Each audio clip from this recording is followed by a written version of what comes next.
Hello and welcome back to another video. If you're looking for recommendations on manhwa to read, then here are 5 of them that I've read recently that might be of interest. Manhwa titles are timestamped in the video for your convenience.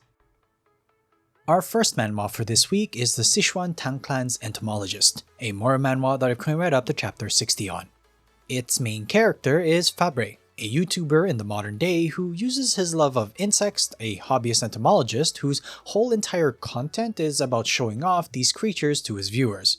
Due to a mishap with one of these poisonous creatures though, he gets bit and proceeds to lose his life. He wakes up though in another body by the name of Sacheon and weirdly enough is able to adjust as he focuses on the various insects and other things that are in his current surroundings. On one day though, he gets visited by members of the Tang clan, a popular trope in Murim manhwas, who usually deal with hidden weapons and poison in particular. To put it simply, he's able to assist them, and the Tang clan are very grateful for his actions, and actually he ends up joining them. The story of an entomologist in the Murim Tang clan starts here. The story is 8 out of 10. A YouTuber getting reincarnated into a Murim world is definitely a hook for a manhwa. What makes it more interesting is mixing that knowledge of his and utilizing it in the Tang clan. While not necessarily something crazy, it lends itself to be more of an overarching goal for Waryong to pursue. At the end of the day, I'm already invested and can't wait to see what's in store for Fabre or Sacheon. The characters are 9 out of 10. Fabre is an interesting character who has that crazy fascination that fuels his mood and affects his actions all around. Given the fact that he died by that same hobby, it still hasn't changed his attitude towards it at all. On the other hand, he's still a boy to an extent, and the Tang clan and in some cases the usual Murim factions will probably end up showing themselves here as well. The art is 8 out of 10. From the get-go, the manhwa laid out exactly what type of style it was going for. A Murim story, but more based in a comedic foundation that's able to take most of the typical tropes and not take itself seriously to make it honestly quite enjoyable.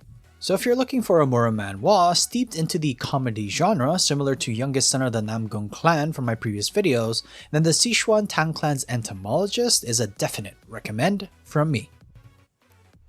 This next manhwa to take a look at is My Students' Guardians Are Obsessed With Me, a romance manhwa that I've currently read up to chapter 51 on. The protagonist is Eleanor, a notable tutor in a typical romantic fantasy world setting who, of course, is actually a teacher who reincarnated into that world, mostly wanting more of a normal or carefree life in which she isn't bogged down by expectations or external pressures. This won't be the case, of course, as even her own twin brother sings her praises and she ends up tutoring 3 children who have their own unique circumstances. But one thing is for certain, they all share older family members who, for one reason or another, are quite interested in our dear heroine. Reverse harm anyone? Let's see where this leads us. The story is 7 out of 10. A teacher reincarnating into a romance fantasy setting isn't the most uncommon story plot, but it's a trope that I at least enjoy, especially since the kids themselves are so cute. Otherwise, expect the typical romance tropes just with more of a reverse harem twist on it, considering the 3 major potential romance interests for Eleanor. The characters are 7 out of 10. Due to those potential love interests though, there are at least a good portion of characters to enjoy with this manhwa.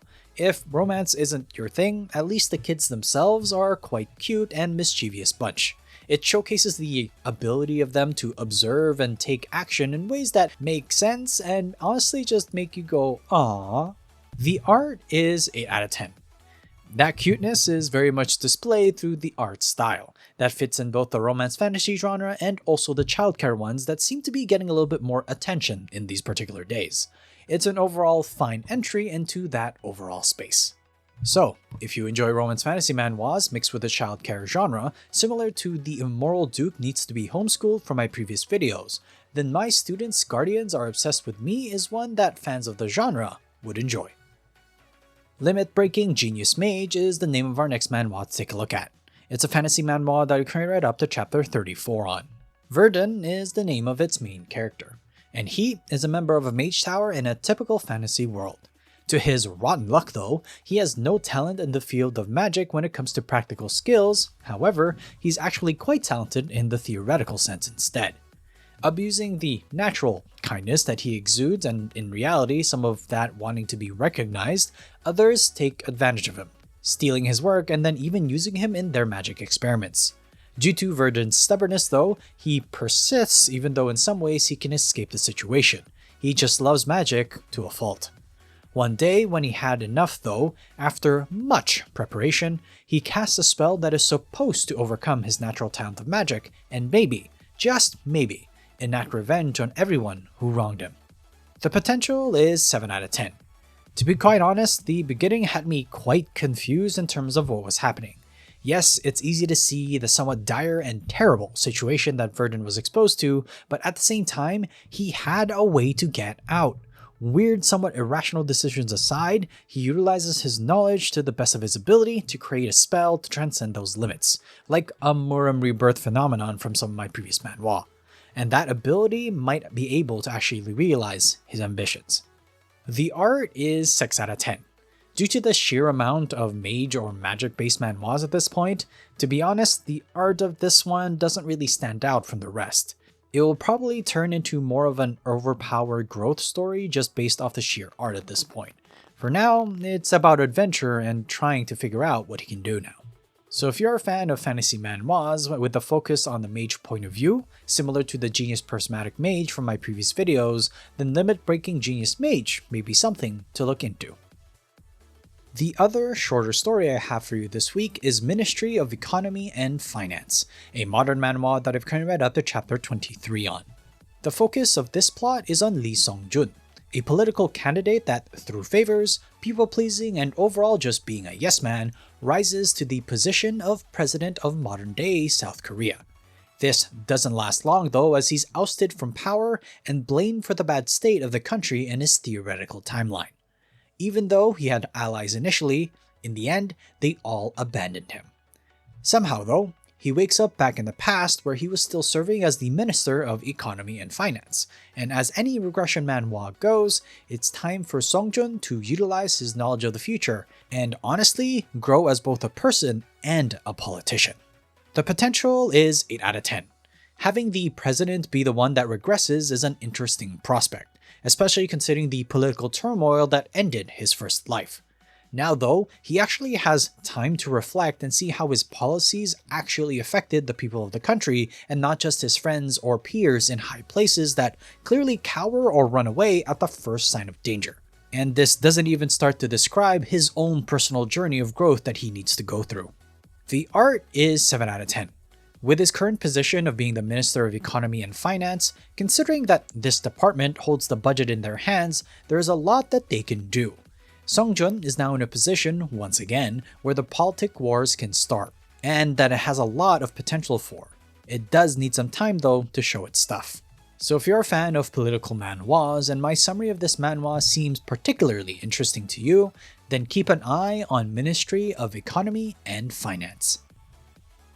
Welcome to the highlight portion of today's video. Our highlight today is I'm the tutor of the twin Highnesses, that I noted as I became the tutor of the royal twins previously. I've now read up to chapter 84 on it though. Info card description will have links to my original opinion. Since it's been over a year at this point since my video on this manhwa, it's been a solid 60 plus chapters. And as a quick refresher, Sarah Popo, a reincarnated person who found herself in a fantasy world, has a background in elementary teaching from her previous life. Utilizing this skill to her advantage, she found herself being appointed the tutor of the royal twins, sibling of the current emperor. Well, things have transpired in ways that fans of romance fantasy manhwas would know. The twins themselves have gotten attached to Miss Popo, and considering their usual attitude, this is a miracle. In the process though, she ends up falling for the emperor, yet knowing her status ends up hiding her feelings for the most part. But will that stay the case, or will things actually change? My previous course for this manhwa was 7 out of 10 for art and 8 out of 10 for potential. The art stays the same at 7 out of 10 as honestly, the bright and cheerful atmosphere is still very much present with a lot of the emphasis on showcasing the growth of the twins in particular. There are though some more somber moments due to the events that transpire throughout. The potential translates to an 8 out of 10 for both story and characters. For a childcare family romance manhwa, the pace is a little slow, The fact that the intended romance couple takes so long to be together is indicative of its own pacing. Otherwise, the overall barriers to their relationships are very made up rather than dangerous, at least for now. The characters, though, are what would entice people to read this manhwa. As with any childcare romance manhwa, they're the main reason for the relationship to exist. And like from my summary, the twins are mischievous, cute, and overall love Sarah and their brother, and so want to innocently hook them up. I'm the Tutor of the Twin Highnesses is a manhwa that I've covered so long ago, and it's definitely nice to revisit it after all this time. And since then, it's definitely for those that enjoy romance fantasy manhwas with a good childcare base, with similar vibes to the archvillain's dying nanny from my previous videos. Would you agree, or would you not? Comment down below your thoughts on this manhwa. Thanks so much for watching. Please like and subscribe if you enjoy the content. Write down in the comment section down below what you've been reading, and I might just take a look. Till next time though, have a good read.